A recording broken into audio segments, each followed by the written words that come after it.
ఓం శ్రీ గురుభ్యో నమః. అందరికీ నమస్కారం అండి. మీనాక్షికి ఇంక అనుమానం వచ్చేస్తుందండి. ఎంతో బాధ, దుఃఖం వచ్చేస్తుంది. ఏంటి ఆ మాత రాజప్రసాదం వదిలి వెళ్ళిపోవడం ఏంటి? కైకేయి అంత దురుద్దేశంతో ఉండడం ఏంటి? అని చెప్పి అయోమయంలో పడిపోయి, "నీకెవరు చెప్పారు సోమ? అసలు నీకెలా తెలిసింది?" అని గట్టిగా ప్రశ్నిస్తుంది, నిలదీస్తుందండి. ఎందుకంటే ఇక్కడ వీళ్ళ యొక్క పరివార కృత్యాలు పరిచారికులు చెప్పుకుని ఆ ఊసిపోని కబుర్లు వీళ్ళు వినొద్దని మాత ముందే హెచ్చరించింది కదండీ! ఈ సూచనలన్నీ కూడా సోమే చాలా పాటించేదనమాట. అలాంటిది వాళ్ళతో కూడా చాలా అరుదుగానే కలిసేది.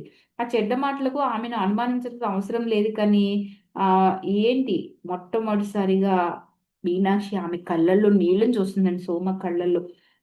ఇంక తన ఆలోచనలు తన అదుపులో లేక ఈరోజు సాయంత్రం వీళ్ళిద్దరూ గూడా ఆహ్, సోమను, మీనాక్షి మాత దుస్తులు, ఆభరణాలు సర్దటానికి వెళ్ళినప్పుడు మాత నుంచి ప్రవహించే ఉల్లాసం నెమ్మదిగా మీనాక్షి మనస్సుని నెమ్మదింపజేసిందండి. సోమ కూడా తన సాధారణ స్థితికి వచ్చినట్లు అనిపిస్తుంది. ఆ రాత్రి తన చిన్న గదిలో కూర్చొని సోమ మాతకున్న ప్రత్యేక అంతర్దృష్టి కలిగి ఉన్నా కూడా వీళ్ళలో ఎవరికీ తెలియని లేదా అర్థం కాని అంతర్బంధం ఉన్నప్పటికీ కూడా సోమ చెప్పింది అబద్ధమేమో, పొరపాటేమో అని అనుకుంటుందండి. కానీ ఇక్కడ లేనిదేదో ఆమె ఊహిస్తుందనుకుంటుంది కానీ, దాన్ని తన మనసులోంచి తీసేస్తుంది. కానీ కొన్ని రోజుల తర్వాత అయోధ్య రాజ్యం తల్లక్రిందులు కాబోతుంది అని, అది కూడా బయట విరోధుల వల్ల కాదు, లోపలి వాళ్ళ వల్లేనని వాళ్ళకి తెలుస్తుందండి. ఆ రోజులు పూర్తిగా అనిశ్చితంగా ఉంటాయి. మహారాజు ఒకరోజు అనారోగ్యానికి గురవుతారు. అది గుండెకి చెందిన అనారోగ్యం అన్నమాట. ఔషధ వృక్షాలతో సీతామాత ఆయనకు సహాయం చేయటానికి ప్రయత్నించినా కూడా ఆయన కోలుకోరండి. ఆయన రాముడికి పట్టాభిషేకం చేయాలని నిర్ణయం తీసుకుంటాడు. ఆ మంగళదాయకమైన రోజు గడియలు దగ్గర పడుతూ ఉండగా హఠాత్తుగా ప్రతీదీ మారిపోతుంది. మహారాణి కైకేయి మనస్సును ఆమె సేవకురాలై క్రూరమైన వంచన చేయగలిగిన స్త్రీ మొత్తం మార్చేసిందండి. దానితో కైకేయి మహారాణిలో అసూయ, కోపం నిండిపోతాయి. కొన్ని సంవత్సరాల క్రితం ఒకానొక యుద్ధంలో కైకేయి మహారాజుని రక్షిస్తుంది. అప్పుడాయన ఆమె కోరుకున్నప్పుడు 2 వరాలు ఇస్తానని వాగ్దానం చేస్తారండి. ఇప్పుడు ఆవిడ చాలా కాలం క్రితం ఇచ్చిన ఆ వాగ్దానాలను నెరవేర్చమని అడిగిందండి. తను తేలిగ్గా వాటిని నెరవేర్చగలను అనుకుంటూ ఆ 2 కోరికలేమిటో చెప్పమని జనక మహారాజు అడుగుతారండి. క్షమించండి. అయినప్పుడు దానికి ఆవిడ ఆహ్,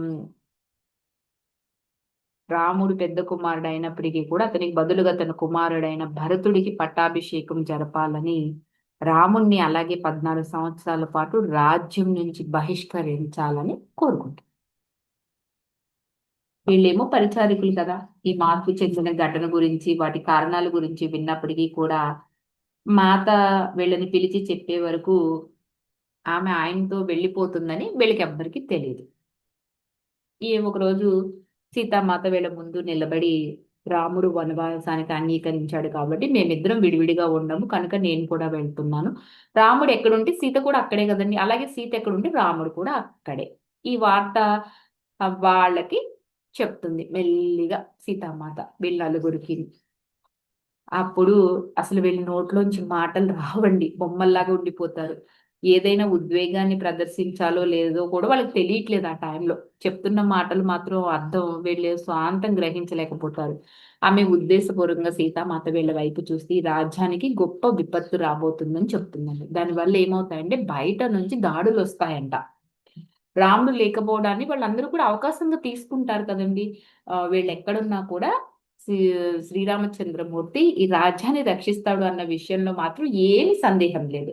కానీ సీతామాత చేయాల్సింది గూడా చెయ్యాలి కదా! అందుకే ఇక్కడ ఆమె కొన్ని బాధ్యతలున్నాయండి. అవి పూర్తి చేయటానికి వీళ్ళ నలుగురి మీద పూర్తిగా ఆధారపడవలసి ఉంది అని చెప్తున్నాను. అంటే సీతామాత వీళ్ళని నలుగురిని ఇక్కడికి తీసుకురావడంలో అసలు ఆంతర్యం ఇదనమాట.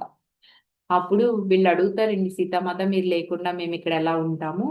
మేము మిదిలకి వెళ్ళిపోతాము అని అంటారు. కానీ ఆమె తల ఆడిస్తూ ఊర్మిళ ఇక్కడే ఉంటుంది కదండీ! ఆమె పనుల్లో మీకు సహాయం చేయాలి అని చెప్తుంది. అంతేగాదండి ఇక్కడ సీతామాత యొక్క ఉనికిని కూడా వీలైనంత వరకు వాళ్ళు పరిరక్షించాలంట. సీతామాత ఉనికి ఎక్కడుందండి ఇక్కడ? ఆమె ఎళ్ళిపోతుంది కదా మరి. బాయ్ ఆవిడ ఫిజికల్‌గా లేనప్పుడు ఇక్కడ ఉనికి ఎలా ఉంటుందండి? అదే ఇప్పుడు మనం తెలుసుకోవాల్సిన విషయం అన్నమాట. ఇంకెంత దూరం కాలం ఉంటారు అని ఉష అడిగితే 14 సంవత్సరాలు అని నెమ్మదిగా చెప్తుందండి. అసలు అంతకాలం మేమెలా ఉండాలి మీరు లేకుండా అని ఎంతో అయోమయంగా మీనాక్షి అడుగుతుందనమాట. నువ్వు నేను లేకుండా ఉండగలవు. నువ్వు ఉండవని మీనాక్షి, నువ్వు నా భౌతిక ఉనికిని చూస్తున్నావు అంటుందండి. దాన్ని దాటి చూడగలటం నేర్చుకోవాలంటుంది. ఇక్కడ ఆహ్, నీతో నేనున్నప్పుడు నువ్వు నాకు సేవ చేయటం గాదు. నేను లేనప్పుడు కూడా నా భౌతికంగా నేను లేకపోయినా నువ్వు సేవ చేయటం నేర్చుకోవాలని చెప్తుందండి. ఎంత అర్థముందో చూడండి ఫ్రెండ్స్. అంటే భౌతికంగా లేకపోయినా సేవ చేయటం అంటే హాస్టల్‌గా ఆవిడకి సేవ చేయాలండి. మీనాక్షికి అసలు అర్థం కాదు. అయోమయానికి గురైపోతుంది. అప్పుడు ఒక పేలమైన నవ్వుతో ఏదో ఒక రోజు నువ్వు తెలుసుకుంటావులని సీతామాత చెప్తుందండి. మీరెప్పుడు వెళ్తారు అని సోమ నిబ్బరంగా అడుగుతుందండి. రేపు ఉదయమే మేము వెళ్తాము అంటాడికి. సోమ అయితే నేను గూడా వెళ్లి సిద్ధమైపోతాను అని అక్కడి నుంచి వెళ్ళిపోతుంది. నువ్వు కూడా రావొద్దు. నువ్విక్కడే ఉండాలి. నువ్వు నాకు అడవికి రావాల్సిన అవసరం లేదు. నువ్వు నాతో అడవిలోకి అక్కడికొచ్చేదానికంటే కూడా నీ అవసరం ఇక్కడే ఎక్కువుంది అని ఈ పరివార కృత్యాలలోనండి సీతామాత యొక్క ఉనికిని నిలిపి ఉంచాల్సిన బాధ్యత సోమ మీద పెడుతుందావిడ. వీళ్ళందరూ ఇక్కడ ఉండటం అంటే వీళ్ళు నలుగురు ఇక్కడ ఉండడం సీతామాతకు ఎంతో అవసరమనమాట. వీళ్ళందరినీ కూడా సీతామాత యొక్క ఉనికిని నిలిపి ఉంచుతూ త్వరలో గందరగోళం వైపు విసిరేయబడుతున్న ఈ ప్రజలు ఎవరైతే ఉన్నారో వాళ్ళని ఉన్నతీకరించటానికి వీళ్ళు ప్రయత్నించాలంట. దాని ద్వారా సీతామాతకి వీళ్ళు ఎక్కువ సేవ చేయగలుగురు అని సీతామాత చెప్తుందండి. చాలా త్వరగా సంభవిస్తుందా అని వీళ్ళు అడుగుతారండి. మనకు సంసిద్ధపడే సమయమే లేదా అని మీనాక్షి ఎంతో దిగ్భ్రాంతితో అడుగుతుందంట. సిద్ధపడవలసింది ఏమీ లేదు కదండీ ఇక్కడ. ఏం చేయాలో నేను చెప్తాను అని చెప్పి వాళ్ళని రమ్మని సీతామాత ఆమె మధ్య గది గుండా ఆమె గది బయటకు వెళ్తుందండి. అక్కడ ఒక విగ్రహం ఉంచిన చోటు ఉంటుంది. అక్కడికి తీసుకెళ్తుందండి. ఆ విగ్రహం పక్కన ఒక పెద్ద పాత్ర ఉంటుంది. మరి సీతామాత ఏం చేస్తుంది అక్కడికి తీసుకెళ్ళి అన్న విషయాలని రేపు తెలుసుకుందామండి. Thank you for watching. Like చేయండి, షేర్ చేయండి. మీ విలువైన అభిప్రాయాలన్నీ కూడా తెలియచేయండి.